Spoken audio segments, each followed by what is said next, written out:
Bonjour les enfants. Voici notre nouvelle histoire de la Bible, la Pentecôte.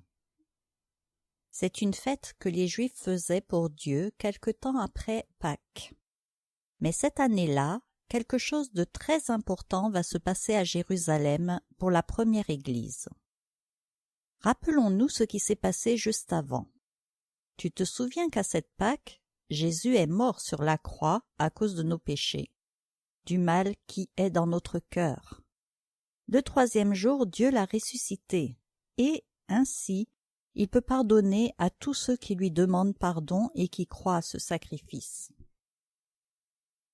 Quelques jours plus tard, Jésus vivant apparaît à plusieurs croyants qui le suivaient auparavant, des disciples, et il les encourage. Il reste 40 jours avec ses apôtres et continue à les enseigner. Un jour, alors qu'ils sont ensemble à la montagne des Oliviers, il leur recommande de ne pas s'éloigner de Jérusalem, car Dieu va leur envoyer le cadeau qu'il leur a promis. Un cadeau? Oui. En fait, c'est quelqu'un. C'est le Saint-Esprit, qui est Dieu, mais qui n'a pas de corps, puisque c'est un esprit.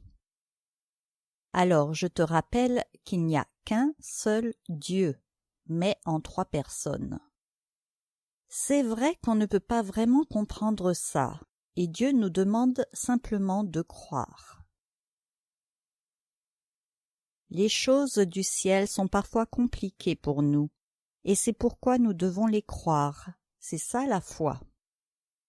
Certains essaient de l'expliquer un peu, mais c'est une image en parlant de l'eau. Elle peut être une vapeur, un glaçon ou un liquide qu'on boit, mais c'est la même eau. Alors, Jésus avait déjà parlé du Saint-Esprit à ses apôtres, tu sais, les 12 hommes qu'il avait choisis pour le suivre. Il l'appelle le Consolateur. Cette fois-ci, Jésus leur dit que c'est une puissance qui va habiter en eux et va leur donner la force d'accomplir leur nouvelle mission. En effet, sur la montagne, Jésus leur dit qu'ils vont être ses témoins. Ça veut dire qu'ils vont parler de ce que Jésus a fait pendant sa vie et de son sacrifice. Ainsi, beaucoup de gens pourront être pardonnés par Dieu et devenir ses enfants. Jésus leur commande de faire d'eux ses disciples, des gens qui l'aiment et lui obéissent, de les baptiser et de leur enseigner tout ce que Jésus leur a appris pour qu'à leur tour, ils fassent la même chose. Il leur dit aussi que ce travail commencera à Jérusalem et continuera dans le monde entier. Quelle grande mission! Jamais ils n'y arriveront sans l'aide de Dieu. Et c'est à ce moment-là que Jésus est enlevé au ciel, là, juste sous leurs yeux. Les apôtres sont émerveillés. Alors, 2 anges leur apparaissent et leur donnent une autre bonne nouvelle. Oui, Jésus reviendra un jour de la même manière dans le ciel. Les apôtres obéissent et repartent à Jérusalem, qui est tout près de là, en attendant le Saint-Esprit. Ils restent dans une maison avec les femmes qui avaient suivi Jésus, et ils prient. Beaucoup de disciples les ont rejoints, ils sont environ 120. Pierre, poussé par Dieu, invite tout le groupe à choisir un 12e apôtre, car Judas, qui avait trahi Jésus, s'était pendu. C'est Matthias qui va prendre sa place. C'est maintenant le temps de la fête de Pentecôte pour les Juifs, et il y a beaucoup de gens qui viennent exprès dans la grande ville d'Israël, Jérusalem. Ils viennent même de pays lointains, et se sont préparés depuis un moment pour venir adorer Dieu ici. Il y a du monde partout, les autels sont pleins. Les 12 apôtres sont toujours réunis. Soudain, il y a un bruit énorme, comme un grand vent de tempête. Même dans la rue, pourtant pleine de monde, on l'entend et tout le monde vient voir ce qui se passe dans cette maison. Avec ce bruit, des langues de feu apparaissent et se séparent pour se se mettre au-dessus de chaque apôtre. Et le Saint-Esprit remplit leur cœur. Ils se mettent à parler des merveilles de Dieu dans des langues qu'ils ne connaissent pas. La multitude de gens qui accourent dans la maison sont vraiment impressionnés, parce que les apôtres, on les reconnaît, viennent de la Galilée. Ce sont des gens simples, qui n'ont pas fait des études pour apprendre toutes ces langues. D'ailleurs, plusieurs sont des pêcheurs de poissons. Pourtant, les gens qui viennent voir comprennent tout, car en fait, c'est dans leur langue à eux que les apôtres parlent. Ce ne sont pas des langues bizarres, mais des langues connues par d'autres peuples. Dieu leur donne encore là un message. Les Juifs qui aiment Dieu sont étonnés, mais les autres se moquent et accusent les apôtres d'être saouls, pleins de vin. Tu remarqueras que souvent les gens qui sont orgueilleux, qui n'aiment pas Dieu, se moquent de ceux qui lui obéissent. Il ne faut pas les écouter, mais fais toujours ce que Dieu te montre dans sa parole. Alors Pierre, encore poussé par Dieu, se lève et leur explique ce qui se passe. Il leur dit bien qu'il n'est que 9 heures du matin, donc ce n'est pas possible d'être déjà plein de vin. Il leur rappelle les paroles du Seigneur dans l'Ancien Testament, puisque ce n'est que cette partie de la Bible qu'ils ont à cette époque. En effet, ce moment avait été annoncé d'avance dans la Bible. Pierre leur témoigne de ce qu'a fait Jésus-Christ et il leur dit « Que toute la maison d'Israël sache donc avec certitude que Dieu a fait Seigneur et Christ ce Jésus que vous avez crucifié. » Le mot Christ veut dire le Sauveur envoyé par Dieu. Beaucoup de Juifs sont touchés et demandent ce qu'ils doivent faire, et Pierre leur dit de se repentir de leurs péchés, de se faire baptiser et ils recevront aussi le Saint-Esprit. 3000 personnes le font et rejoignent la première église, l'église de Jérusalem. La Bible ne nous dit pas que ces personnes ont eu aussi les langues de feu et ont parlé d'autres langues. Ça, c'était juste pour les apôtres et à ce moment-là. Dieu montrait à tous qu'il les avait choisis. Mais ces 3000 personnes ont reçu le Saint-Esprit dans le cœur au même moment qu'ils ont cru au message de l'Évangile, du salut en Jésus-Christ. C'est aussi ce qui se passe aujourd'hui et ce sera ainsi jusqu'au retour de Jésus. C'est le début de l'histoire de l'Église. Dans le livre des Actes des Apôtres, tu peux lire le début de plusieurs nouvelles églises. Comme pour la Pentecôte, Dieu a fait bien des choses spéciales et impressionnantes pour les premières églises. Je te rappelle que le Nouveau Testament a été écrit surtout pendant cette période-là. Dieu utilisait les apôtres pour enseigner les nouveaux chrétiens et peu à peu, il a fait écrire le Nouveau Testament. Il y avait encore des prophètes qui parlaient de la part de Dieu. Tout cela a disparu à partir du moment où nous avons la Bible au complet, car maintenant c'est elle qui nous enseigne. Ainsi, dans ce livre des Actes, tu verras que les apôtres ont fait beaucoup de miracles comme Jésus.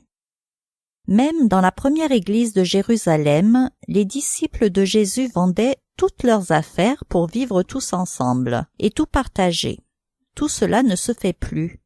C'était un temps que Dieu avait choisi pour les commencements.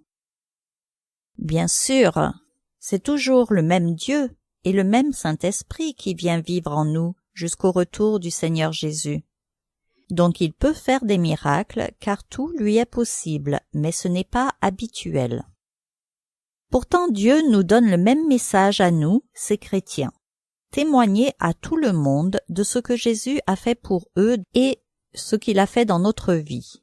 Les amener au baptême et leur enseigner la parole de Dieu. Et pour cela, nous avons toujours besoin de la puissance du Saint-Esprit. Pour finir cette histoire, rappelle-toi, au début, Jésus a dit aux apôtres qu'ils devraient être ses témoins à Jérusalem, en Samarie et jusqu'au bout du monde. Vois-tu, les Juifs qui venaient du monde entier pour la Pentecôte et qui se sont convertis à Jésus-Christ, qui ont cru en entendant les merveilles de Dieu que les apôtres disaient dans leur langue, eh bien ces nouveaux convertis sont retournés ensuite dans leur pays et y ont aussi annoncé cette bonne nouvelle. Mais je te raconterai d'autres histoires du livre des Actes des Apôtres et tu pourras voir comment l'Évangile est parti dans le monde entier. Et il continue grâce à tous les chrétiens qui sont partout dans le monde. Nous allons prier maintenant. Seigneur Jésus, merci parce que tu es Dieu. Merci pour ce sacrifice que tu as fait pour nous à la croix. Merci parce que maintenant nous pouvons être pardonnés et que nous devenons tes enfants.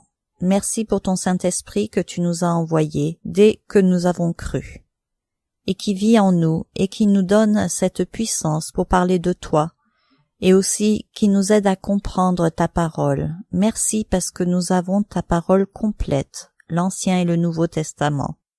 Merci de nous conduire dans notre vie pour toi et avec toi. Amen. Nous allons chanter maintenant. Ce que Dieu dit, il l'accomplit. Moi je le crois et c'est ça la foi. Ce que Dieu dit, il l'accomplit. Moi je le crois et c'est ça la foi. Jésus, seul chemin, Jésus la vérité, Jésus est la vie pour aller au Père. Jésus, seul chemin, Jésus la vérité, Jésus est la vie pour entrer au ciel. Nous allons lire plusieurs passages dans les Actes des Apôtres qui nous expliquent cette histoire. Alors, je ne vais pas lire tout le chapitre parce qu'il est long et tu peux toi-même le lire. Donc, toute l'histoire se trouve dans Actes chapitre 2. Dans Actes chapitre 1, verset 3, il dit « Après qu'il eut souffert, donc Jésus, il leur apparut vivant et leur en donna plusieurs preuves, se montrant à eux pendant 40 jours et parlant des choses qui concernent le royaume de Dieu. Comme il se trouvait avec eux, il leur recommanda de ne pas s'éloigner de Jérusalem, mais d'attendre ce que le Père avait promis. Ce que je vous ai annoncé, leur dit-il. Car Jean a baptisé d'eau, mais vous, dans peu de jours, vous serez baptisés du Saint-Esprit. Mais vous recevrez une puissance, le Saint-Esprit survenant sur vous, et vous serez mes témoins à Jérusalem, dans toute la Judée, dans la Samarie et jusqu'aux extrémités de la terre.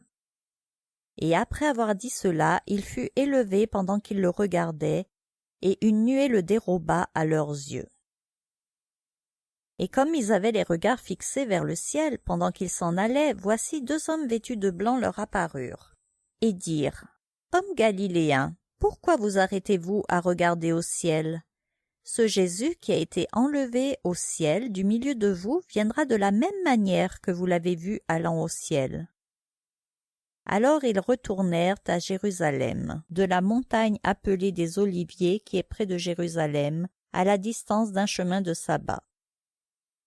En ces jours-là, Pierre se leva au milieu des frères. Le nombre des personnes réunies était d'environ 120.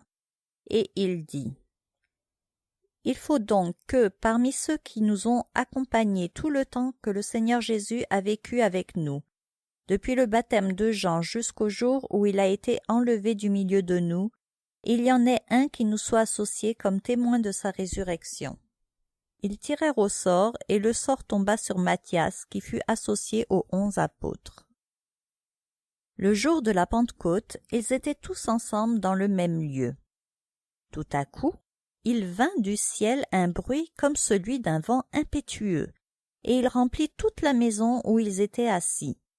Des langues, semblables à des langues de feu, leur apparurent, séparées les unes des autres, et se posèrent sur chacun d'eux. Et ils furent tous remplis du Saint-Esprit et se mirent à parler en d'autres langues, selon que l'Esprit leur donnait de s'exprimer. Or, il y avait en séjour à Jérusalem des Juifs, hommes pieux de toutes les nations qui sont sous le ciel. Au bruit qui eut lieu, la multitude accourut, et elle fut confondue parce que chacun les entendait parler dans sa propre langue.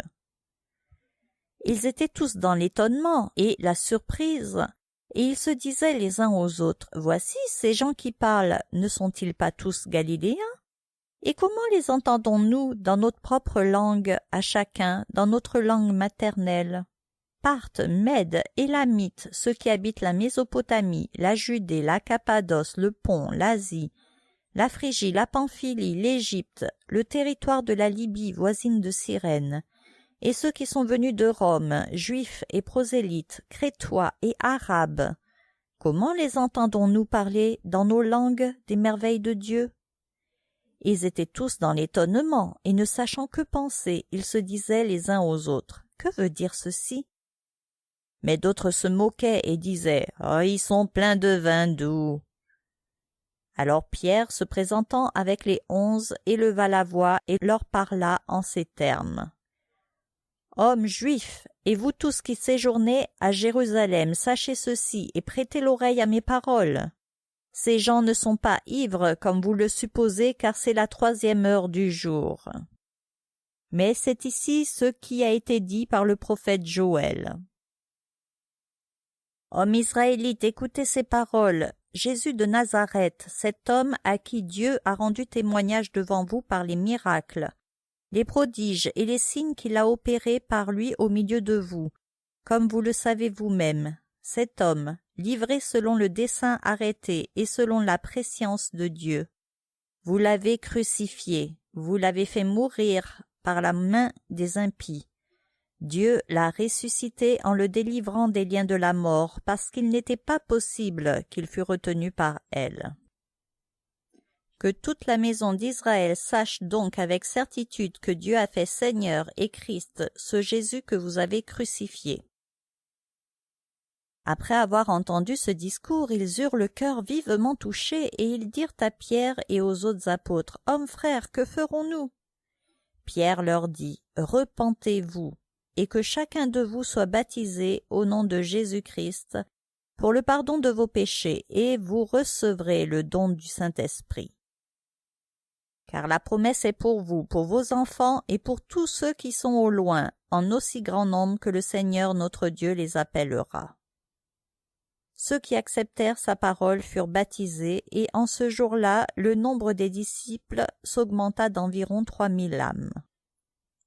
Ils persévéraient dans l'enseignement des apôtres, dans la communion fraternelle, dans la fraction du pain et dans les prières.